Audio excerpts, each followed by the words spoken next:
दोस्तों, नूरू तूफान बंगाल की खाड़ी में जल्द पहुंचने वाला है और इस सिस्टम के कारण आने वाले अक्टूबर के पहले सप्ताह में ही राजस्थान के कई भागों में भीषण बारिश होने के आसार नजर आ रहे हैं। नमस्कार, मेरा नाम है अरविंद दामा। आप सभी का स्वागत है राजस्थान वेदर फोरकास्ट में। दोस्तों, आइए उपग्रह मॉडल की मदद से समझते हैं कि किस प्रकार राजस्थान में सिस्टम के कारण बारिश होने के आसार हमें नजर आ रहे हैं। दोस्तों, ये इस समय देखिए, मैं आपको ये भी बता देता हूँ कि ये इस समय कहाँ पर है। ये इस समय यहाँ पर बना हुआ है, ये नूरू तूफान। ये हम कह सकते हैं कि थाईलैंड के भागों पर इस समय बना हुआ है और ये यहाँ से 1 अक्टूबर के दौरान म्यांमार से होकर और ये यहाँ पर इस 1 अक्टूबर में बंगाल की खाड़ी में पहुँचने वाला है। और हालांकि जैसा कि मैंने आपको पहले भी वीडियो में बताया था कि जब ये सिस्टम ज़मीनों भागों पर रहते हैं, ये लगातार कमज़ोर होते रहते हैं और ये कमज़ोर होकर ही बंगाल की खाड़ी में आएगा, लेकिन ये यहाँ आकर फिर से ताकतवर होगा। इसके भी इसमें दो कारण हैं। एक तो बंगाल की खाड़ी में इसको आते ही फिर से मॉइस्चर मिलना शुरू हो जाएगा, ये लगातार ताकतवर होता चला जाएगा। दूसरी बात ये कि दोस्तों, यहाँ पर देखिए एक और बंगाल की खाड़ी में यहाँ पर भी एक सर्कुलेशन बना हुआ है जो कि 1 अक्टूबर तक यहीं पर बना रहेगा। और इस सिस्टम के कारण जो भारत के जो पूर्वी राज्य हैं, इनमें झारखंड, पश्चिम बंगाल और झारखंड, पश्चिम बंगाल, छत्तीसगढ़, उड़ीसा, तेलंगाना और आंध्र प्रदेश, इन राज्यों में बादल छाए हुए हैं और इन राज्यों के कई भागों में इस सिस्टम के कारण बारिश की गतिविधि देखने को मिल रही है। तो जब ये 1 अक्टूबर में यहाँ पर पहुंचेगा तो क्या होगा कि ये दोनों 1 अक्टूबर में आपस में दोनों सिस्टम आपस में मर्ज हो जाएंगे। यानी कि एक तो इसको यहाँ पर बंगाल की खाड़ी में आते ही नमी मिलनी शुरू हो जाएगी, ये वैसे ही ताकतवर हो जाएगा। दूसरा, इसे एक्स्ट्रा पावर मिल जाएगी, यहाँ पर ये इसमें ऐड हो जाएगा। तो ये दोनों एक मिलकर ये लगातार ताकतवर होते चले जाएंगे और 3 अक्टूबर तक ये इतना ताकतवर हो जाएगा, इतना पावरफुल हो जाएगा कि भारत के पूर्वी राज्यों में आंधी तेज हवाओं के साथ भीषण बारिश ये करना शुरू कर देगा। और इसका जो ट्रैक है वो अब कुछ ये यहाँ से इस तरह से इसका ट्रैक अभी फिलहाल ये दिखा रहा है। तो आइए अब देखते हैं कि राजस्थान में 30 सितंबर में किस तरह का मौसम बना रहेगा और इस सिस्टम के कारण अक्टूबर में राजस्थान के किस प्रकार किन किन जिलों में भारी बारिश होने के आसार हमें नजर आ रहे हैं। तो दोस्तों, जैसा कि आप 30 सितंबर की वेदर रिपोर्ट देख पा रहे हैं, देखिए 30 सितंबर में जो इतने भाग हैं राजस्थान के, इसमें हम कह सकते हैं कि बांसवाड़ा और यहाँ पर डूंगरपुर, प्रतापगढ़, उदयपुर, राजसमंद, चित्तौड़गढ़, सिरोही, जालौर, पाली, इन जिलों में बादल छाए रहेंगे। इन जिलों के कई भागों में बारिश की गतिविधियां देखने को मिलेगी। और यहाँ पर ये जो इतने भाग हैं, देखिए यहाँ पर हम कह सकते हैं कि इसमें कुछ भाग बीकानेर के हैं, कुछ भाग जोधपुर के हैं, कुछ भाग इसमें नागौर के हैं। तो यहाँ पर भी बारिश होने के आसार हैं। और आपकी जानकारी के लिए बता दें कि आज जो IMD की मानसून की जो अपडेट आया है, उसमें राजस्थान के कुछ भागों से आज फिर मानसून की विदाई हुई है। हम आपको वो भी दिखाते हैं।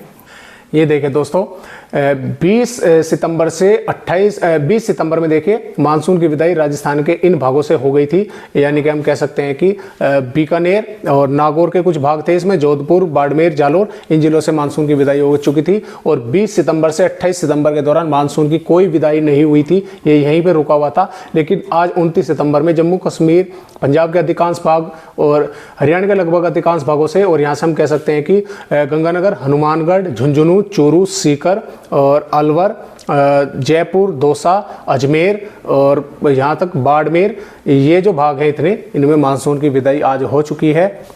और संभावना ये व्यक्त की जा रही है कि अगले आने वाले कुछ 2-3 दिनों के बाद राजस्थान के और भागों से मानसून की विदाई हो सकती है।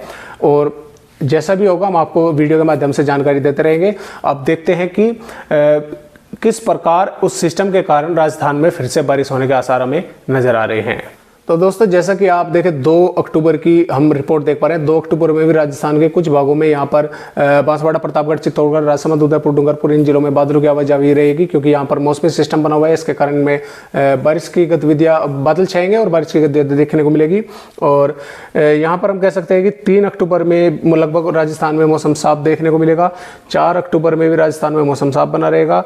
5 अक्टूबर में भी, 5 अक्टूबर में हम कह सकते हैं कि राजस्थान के ये जो इतने भाग हैं, ये इतने, इसमें धौलपुर, करौली, भरतपुर, सवाई माधोपुर, बरान, झालावाड़, कोटा, बूंदी, और यहाँ पर हम कह सकते हैं कि बांसवाड़ा, प्रतापगढ़, चित्तौड़गढ़, भीलवाड़ा, इनके जिलों के आसपास के भागों में बादल छा जाएंगे और बारिश की गतिविधियाँ कई भागों में शुरू हो जाएगी। और जैसे ही हम यहाँ पर 6 अक्टूबर की रिपोर्ट पर जाते हैं तो देखिए 6 अक्टूबर में पूर्वी राजस्थान के लगभग अधिकांश भागों में यानी कि झुंझुनू, सीकर, जयपुर, अलवर, भरतपुर, दौसा, करौली, सवाई माधोपुर, टोंक, बूंदी, कोटा, बरान और चित्तौड़गढ़, प्रतापगढ़, डूंगरपुर और राजसमंद, उदयपुर, सिरोहो और जालोर, इन सभी भागों में बादल छाए रहेंगे और अधिकांश भागों में ही बारिश की गतिविधियां शुरू हो जाएंगी। और यहाँ पर 7 अक्टूबर में भी लगभग राजस्थान के अधिकांश भागों में ही बारिश की गतिविधियाँ जारी रहेंगी। इसमें हालांकि पश्चिमी राजस्थान के भी मध्य भागों तक बारिश की गतिविधियाँ रहेंगी, यानी कि बाड़मेर, जोधपुर, चूरू, इन जिलों में भी बारिश की गतिविधियाँ रहेंगी, जबकि दक्षिणी भागों में भारी बारिश होने के आसार बने रहेंगे आंधी तेज हवाओं के साथ। और यहाँ पर 8 अक्टूबर में भी राजस्थान के कई भागों में आंधी तेज हवाओं के साथ भारी बारिश होने के आसार रहेंगे। और यहाँ पर हम कह सकते हैं कि 9 अक्टूबर में भी राजस्थान के कई भागों में, ये इतने भाग हैं, अच्छी खासी बारिश होने के आसार इनमें बने रहेंगे। यानी कि ये मौसमी सिस्टम फिलहाल जो IMD की रिपोर्ट है वे इस तरह से दिखा रही है कि गुजरात, राजस्थान, पश्चिमी मध्य प्रदेश से राजस्थान के भागों पर गुजरात पर आएगा और फिर यहाँ से होता हुआ ये यहाँ पर पश्चिमी उत्तर प्रदेश या हरियाणा के भागों पर पहुँच जाएगा। इसमें देखिए ये जो IMD की रिपोर्ट है इसमें सिर्फ बारिश दर्शाई जाती है और अब हम आपको हवाओं की रफ्तार का भी इसमें वो दिखाते हैं मैप IMD का कि किस प्रकार तूफानी हवाएं राजस्थान में चलने वाली है। ये देखें दोस्तों 5 अक्टूबर की वेदर रिपोर्ट है IMD की। इसमें देखिए हवाएं आप किस प्रकार देख रहे हैं। देखिए ये राजस्थान के भागों पर पूर्वी हवाओं का प्रभाव किस तरह से बना रहेगा। आंधी तेज हवाएं काफी रफ्तार पर ये पूर्वी राजस्थान के भागों पर चलने के आसार है, जबकि ये 5 अक्टूबर में मध्य प्रदेश के भागों पर बना रहेगा और बारिश की गतिविधियां भी पूर्वी राजस्थान में शुरू हो जाएगी। और यहाँ पर जैसे ही हम 6 अक्टूबर पर पहुंचते हैं तो देखिए 6 अक्टूबर पे जैसा कि मैंने आपको बताया था कि पश्चिमी मध्य प्रदेश से ये पूर्वी राजस्थान के भागों पर होगा और हवाओं की रफ्तार आप देखिए किस प्रकार, कितने बड़े पैमाने पर हवाओं की रफ्तार, पूर्वी ये जो हवाएं हैं फुल रफ्तार से राजस्थान के भागों की ओर चारों तरफ से घूमनी शुरू होगी, यानी कि काफ़ी तेज हवाएं इस दौरान चलने के आसार हैं। और यहाँ पर हम 7 अक्टूबर की देखते हैं तो देखिए 7 अक्टूबर में लगभग गुजरात के भागों पर होगा और यहाँ पर ये लगातार जो हवाएं इस तरह से आ रही हैं भारत के इन राज्यों पर, उत्तर प्रदेश और पंजाब, हरियाणा के भागों पर, यहाँ पर इसलिए भारी बारिश होने के आसार बने रहेंगे, जबकि ये यहाँ पर रहेगा हवाएं लगातार चलती रहेंगी, बारिश चलती रहेगी राजस्थान में। और 8 अक्टूबर में भी देखिए किस प्रकार राजस्थान में बारिश और तेज हवाएं का जोर रहेगा। और 9 अक्टूबर में भी हम कह सकते हैं कि राजस्थान में पूर्वी हवाओं का जोर रहेगा, काफ़ी तेज हवाएं चलने का आसार है। 9 अक्टूबर में भी राजस्थान के कई भागों में बारिश होने के आसार हैं। लेकिन आपको हम बता दें दोस्तों ये इसका ट्रैक IMD जरूर दिखा रहा है और मानसून की विदाई भी राजस्थान के कई भागों से आज देखने को मिली है, लेकिन आप इसका बिल्कुल क्लियर ट्रैक ना समझें कि बिल्कुल ये क्लियर ट्रैक है, इसी ट्रैक से आएगा। देखिए हम इस वीडियो में 9 अक्टूबर के मौसम के बारे में बात कर रहे हैं, जबकि एक हफ्ते से भी अधिक ऊपर की बात कर रहे हैं हम, जबकि ये अब तक सिस्टम बंगाल की खाड़ी में नहीं आया है। अब जब ये बंगाल की खाड़ी में पहुंचेगा और उड़ीसा के भागों पर हिट करेगा तो तब इसका सही से अनुमान लगाया जा सकता है कि किस प्रकार ये भारत के राज्यों में आगे बढ़ने वाला है।